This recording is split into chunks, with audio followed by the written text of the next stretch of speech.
बोलिए बेहड़ वाली मैया की जय, गुरु भगवान की जय, सियावर रामचंद्र भगवान की जय। आदो राम तपोवनादि गमनं हत्वा मृगं कांचनं वैदेही हरणं जटायु मरणं श्रीसुग्रीव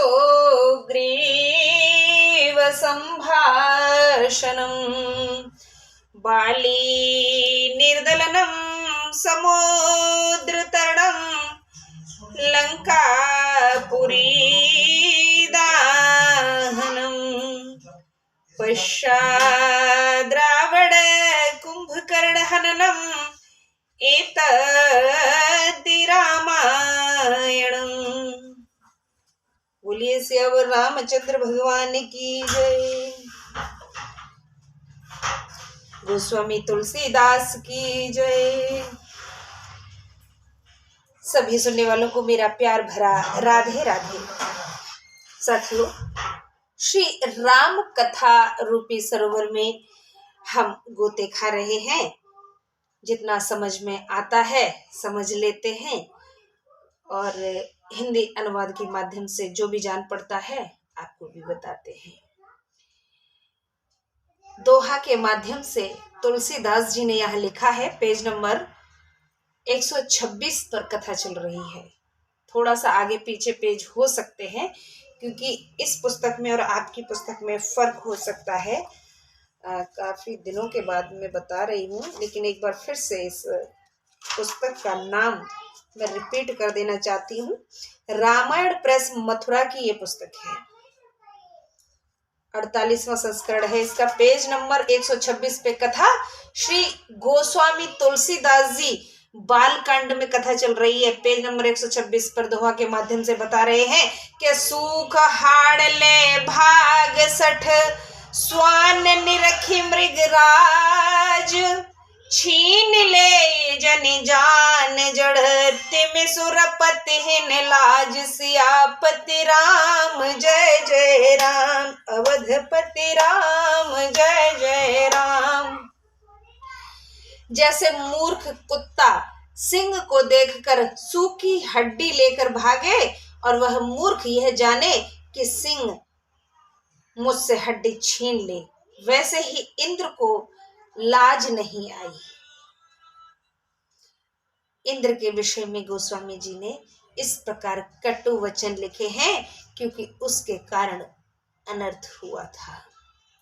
चौपाई के माध्यम से कह रहे हैं कि तेहि आश्रम ही मदन जब गयो, निज माया बसंत निर्मयो, कुसुमित विभिद बिटप बहुरंगा, कूजहि कोकिल गुंजहि भंगा। उस आश्रम में जब कामदेव गया तो वहां उसने अपनी माया से बसंत ऋतु को प्रकट किया। भांति भांति के वृक्षों पर रंग बिरंगे फूल खिल गए, उन पर कोयल मधुर स्वर से बोलने लगी, मोर भौरे गुंजारने लगे और मोर कूकने लगे हैं। तो चली सुहावन त्रिविध बयारी, काम कृसानु बढ़ाव निहारी, रंभादिक सुर नारी नवीना, सकल असम सर कला प्रवीणा।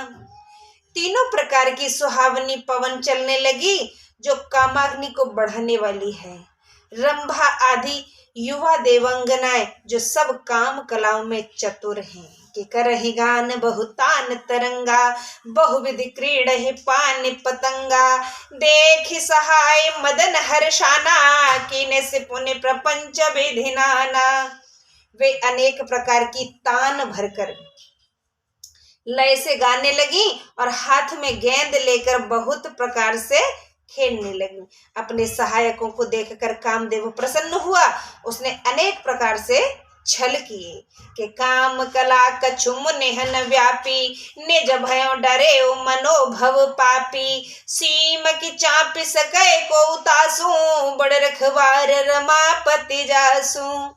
जब कामदेव की माया का प्रभाव मुनि पर कुछ भी न हुआ तब वह पापी अपने भय से आप ही डर गया। क्या उस सीमा को कोई दबा सकता है जिसके बड़े रक्षक लक्ष्मीपति भगवान हो, कि सहित सहाय सभीत अति मानहार मन में गहेस जाए मुनि चरण तब कह सुठी आरत बहन सियापति राम जय जय राम। अपने सहायकों समेत कामदेव ने बहुत डर कर मन में हार मानकर दीन वचन करते हुए कहते हुए नारद जी से क्षमा याचना करने लगा है। चरण पकड़ लिए हैं कि भयो न नारद मन कछु रोषा कही प्रिय बचन काम परितोषा नाय चरण सिर आय सुपाई गयो मदन तब सहित सहाई। नारद मुनि के मन में कुछ क्रोध न हुआ, उन्होंने मीठे वचन कहकर कामदेव को संतुष्ट किया। तब कामदेव अपने सहायकों सहित मुनि के चरणों में सिर नवाकर आज्ञा पाकर देवलोक को चला गया है। मुनि सुशीलता आपने करनी सुरपति सभा जाए सब बरनी सुन सबके मन अचर जुआवा मुनि प्रशंसित हरहि सिरुनावा। कामदेव ने नारद मुनि की सहनशीलता और अपनी करतूत इंद्र की सभा में जाकर कह सुनाई है। दूतों का कुछ ऐसा ही काम होता है, जो दूत और चुगलखोर होते हैं वो इसी प्रकार के होते हैं, दूसरों के काम को बिगाड़ देते हैं। अपना तो कोई लाभ नहीं कर पाते लेकिन दूसरों का भी लाभ नहीं होने देते। कामदेव ने इंद्र की सभा में जो बात कही है, तो कामदेव ने नारद मुनि की सहनशीलता और अपनी करतूत इंद्र की सभा में जाकर जैसे ही सुनाई, ये सुनकर सबके मन में अचरज हुआ और मुनि की बढ़ाई करके सबने हरि भगवान को सिर नवाया है। तब नारद गवने शिव पाही जिता काम अहमित मन माही मार चरित शंकर ही सुनाए अति प्रिय जाने महेश सिखाए। तब नारद मुनि शिव जी के पास गए। कामदेव को जीत लेने से मन में अहंकार भरा हुआ था। कामदेव के चरित्र शिव जी को सुनाए। तब नारद जी को बहुत प्रिय जानकर महादेव जी ने एक शिक्षा दी है। देखिए क्या है वो शिक्षा, कि बार बार विनबऊ मुनि तो ही जिमि यह कथा सुनायहु मोई तिम जने हरे सुनावहु कवहु चले हूँ प्रसंग दुराएहु तब हूँ। हे मुनि, मैं बार बार तुमसे प्रार्थना करता हूँ कि जैसे ये कथा मुझे सुनाई है वैसे हरि भगवान को कभी मत सुनाना। प्रसंग भी चले तो भी इस बात को छुपा लेना। महादेव जी बड़े ही भोले भाले हैं, हमारे दोषों को वो इग्नोर कर देते हैं। नारद जी के इस अहम को, इस घमंड को भी वो उनसे छुपाने के लिए बोल रहे हैं कि श्री हरि के सामने प्रकट मत कर देना, क्योंकि वो दंडित हो सकते हैं। अर्थात नारद मुनि को दंडित किया जा सकता है, क्योंकि भगवान को अहम जो घमंड है वो कतई बर्दाश्त नहीं है। इसीलिए भोलेनाथ को भोला भाला कहा जाता है। भोले भंडारी बहुत भोले हैं, हाल फिलहाल उनको क्रोध आता नहीं है। नारद जी को भी बोल रहे हैं, समझ तो गए हैं कि इनके अंदर घमंड आ गया है, अहम है, किंतु समझा रहे हैं। नारद समझ नहीं पाए हैं कि संबुदीन उपदेश हित नहीं नारद ही सुहान भरद्वाज को तुक सुनहो हर इच्छा बलवान। शिव जी ने हित के लिए शिक्षा दी, पर नारद जी को भली न लगी। हे भरद्वाज, आगे का कौतक सुनो, हरि की इच्छा बड़ी प्रबल है। कई बार ऐसा होता है जब हम किसी के भले के लिए कोई बात करते हैं और ज्यादातर कोई विद्वान टाइप का व्यक्ति हो और मन से बड़ा ही सीधा साधा सरल सौम्य हो और किसी को ज्ञान दे दे उसकी भलाई के लिए, तो सामने वाले को अच्छा नहीं लगता है। ऐसा ही नारद जी के साथ हुआ है। लेकिन यहाँ किसी और ने नहीं, महादेव जी ने स्वयं परमपिता परमेश्वर ने उन्हें शिक्षा दी। लेकिन नारद जी को वो शिक्षा भी अच्छी न लगी। अहम का जो ज्वर होता है, जो घमंड का बुखार होता है, वो ऐसा तीव्र होता है कि अंधा कर देता है, व्यक्ति को कुछ भी देखने नहीं देता, अच्छे बुरे की समझ खत्म हो जाती है। कि राम कीन चाहे सोए होई, करे अन्यथा अस नहीं कोई, शंभु वचन मुनि मन नहीं भाए, तब बिरंच के लोक सिधाए। श्री राम जी जो कुछ करना चाहते हैं वही होता है, ऐसा यही कोई नहीं जो उसके विरुद्ध करे। शिव जी के वचन मुनि जी को भले नहीं लगे, वहां से ब्रह्म लोक को चले गए हैं नारद जी कि एक बार करत लवर वीणा, गावत हरे गुण गान प्रवीणा, क्षीर सिंधु गवने मुनि नाथा, जह बस श्रीनिवास श्रुति माथा। एक बार गान विद्या में निपुण नारद जी हाथ में सुंदर वीणा लिए हरि गुण गाते हुए क्षीर सागर में गए, जहां वेद शिरोमणि श्रीमन नारायण वास करते हैं। हर्ष मिले उठी रमा निकेता, बैठे आसन ऋषि समेता, बोले बिहस चराचर राया, बहुते दिन न कीन मुने दाया। आनंद पूर्वक उठकर भगवान उनसे मिले हैं, फिर ऋषि के साथ आसन पर बैठ गए। चराचर के स्वामी भगवान हंसकर बोले, हे मुनि, आज आपने बहुत दिनों के बाद कृपा की है। ऐसा सम्मान नारद जी को दिया जाता था।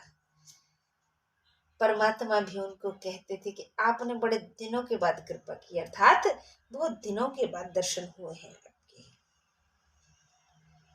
काम चरित नारद सब भाए, यद्यपि प्रथम बरज सिम राखे, अति प्रचंड रघुपति के माया, जेहिन मोहस को जग जाया।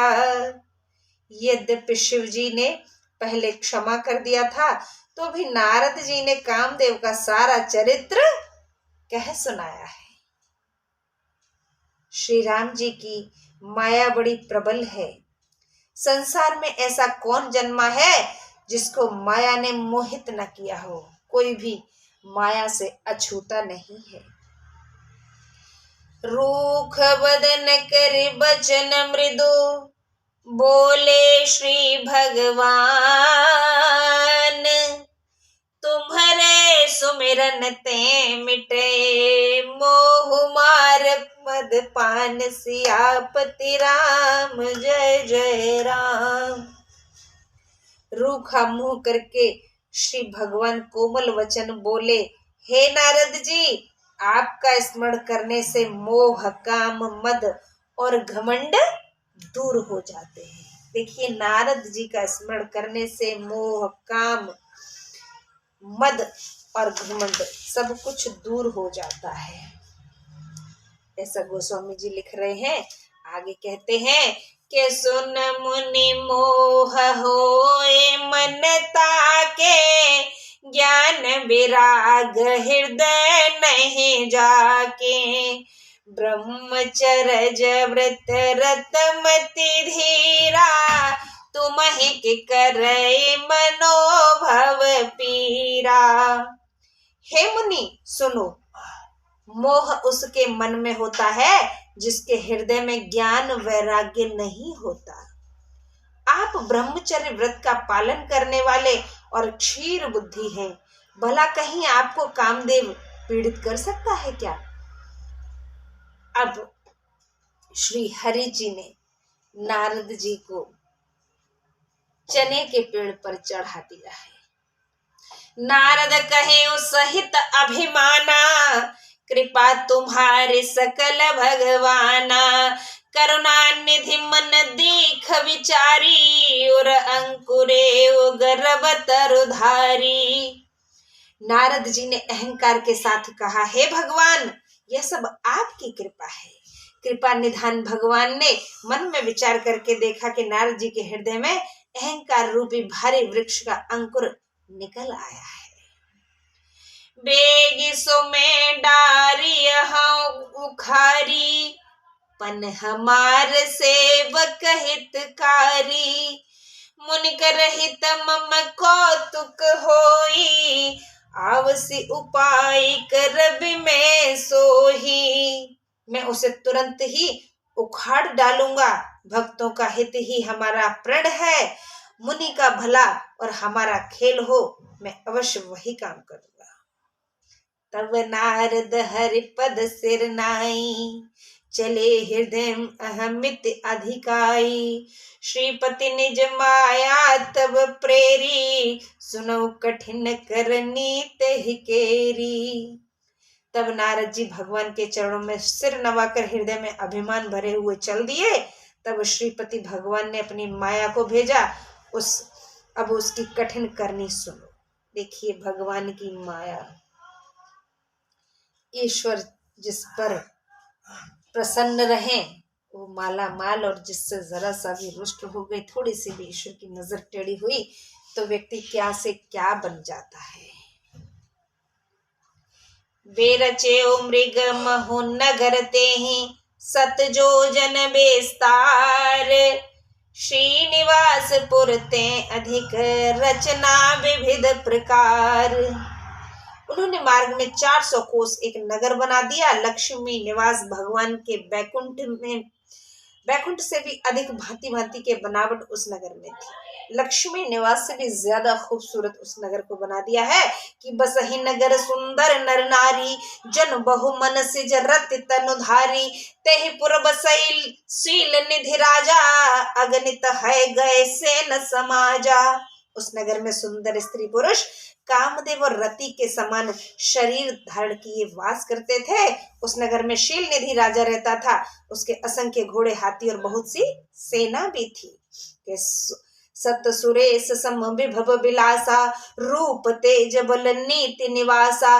बेस्व मोहिनी तासु कुमारी, श्री विमोह निज रूप निहारी। 100 इंद्रों के समान उसका ऐश्वर्य और विलास था। वह रूप बल और नीति का घर था। उस राजा के विश्व मोहिनी नाम की एक कन्या थी, जिसका रूप देखकर लक्ष्मी जी भी मोहित हो जाए। मैया लक्ष्मी विशेष सुंदर है, उनकी सुंदरता का वर्णन नहीं किया जा सकता है। और मैया लक्ष्मी भी उस कन्या को देख करके मोहित हो जाएं, ऐसा रूप विश्व मोहिनी का बनाया है कि सोए हरे माया सब गुण खानी, शोभाता सुखी जाए बखानी। करे स्वयंवर सो नृप वाला, आए तह गणित महिपाला। वह सब गुणों की खान भगवान की ही माया थी, क्या उसकी शोभा बखानी जा सकती है। वह राजकुमारी स्वयंवर करना चाहती थी, इस कारण बहुत से राजा वहां आए। एक स्वयंवर विश्व मोहिनी के लिए रचा गया है। स्वयंवर की कथा कल कहेंगे, आज इस कथा में यहीं विराम देते हैं। कल फिर आपसे भेंट होगी। सीख मिली है आज के पाठ से हमें कि हमें कोई भी गुण हमारे पास होता है या हमारे पास कुछ ज्यादा भगवान की कृपा से आ जाता है तो हमें घमंड नहीं करना चाहिए। इसे शुभ विचार के साथ इजाजत दीजिए। कल फिर आपसे भेंट होगी। तब तक के लिए नमस्कार, राधे राधे, जय सिया राम।